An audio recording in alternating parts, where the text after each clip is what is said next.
make sure that we have a good time, but that we do it safely.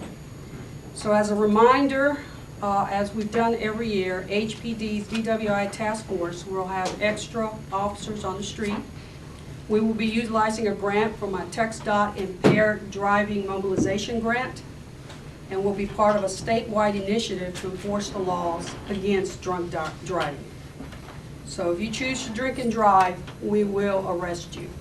It is also not, it is not only do you choose to break the law, but you also choose to potentially make a deadly choice in killing yourself, or even worse, killing someone else. So encourage you to be responsible and a responsible drinker. So if you do choose to drink, don't drive. Call a cab, call a friend, call your mom, call somebody, but don't drive yourself. Sergeant Jonathan Roberts from the DWI Task Force is here to answer any additional questions. And while we're speaking on the topic of July the 4th, many people during this time, this holiday, also engage in the dangerous practice of firing gunfire into the air during their celebration. So I wish to remind the public that this is dangerous and it is illegal. It is a Class A misdemeanor, which is punishable up to a year in jail and also comes with a fine. And just to give you some perspective, in 2015, from 6 p.m. on July the 3rd through 4 a.m. on July the 5th, we responded to 202 calls for service regarding discharge of firearms. Again, this is very dangerous and against the law, and whenever you shoot a gunfire into the air, it's got to land somewhere. Gun safety. With ownership of weapons come responsibilities. Children are out of school, so they're home a lot more. So if you own a firearm, please speak to your children in regards to the dangers of firearms, and also remind them that a gun is not a toy. And even better, we prefer that you childproof your weapon with a safety device or place them in a gun safe. And I also wanted to just let you guys know about a new community service website that we are launching. It's HoustonPoliceCommunityEvents.com. You'll be able to see upcoming events, pictures, and verbiage on current events, future events, past events.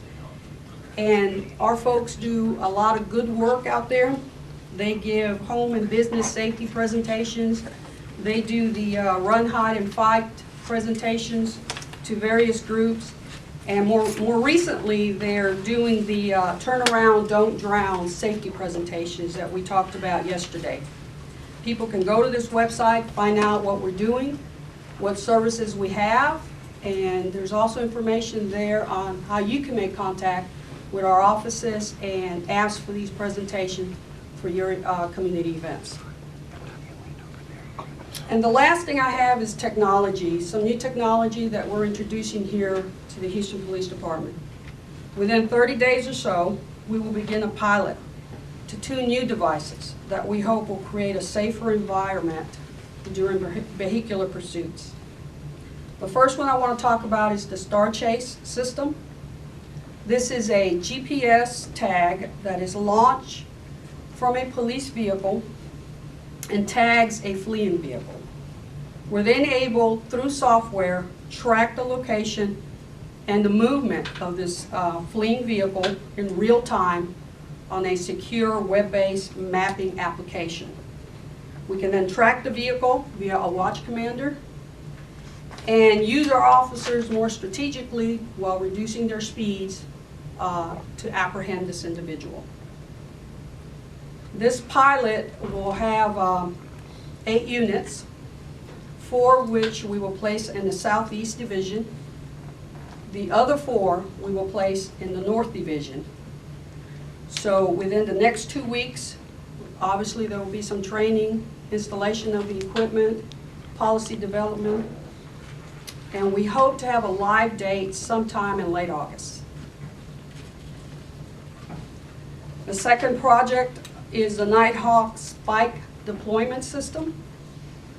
It's a spike deployment system that allows officers to mechanically deploy and retract spike strips devices so that they go out on the street faster and they retract quicker. It can be remotely deployed within a 100-foot range. It's powered by a shotgun shell type charge and is battery powered.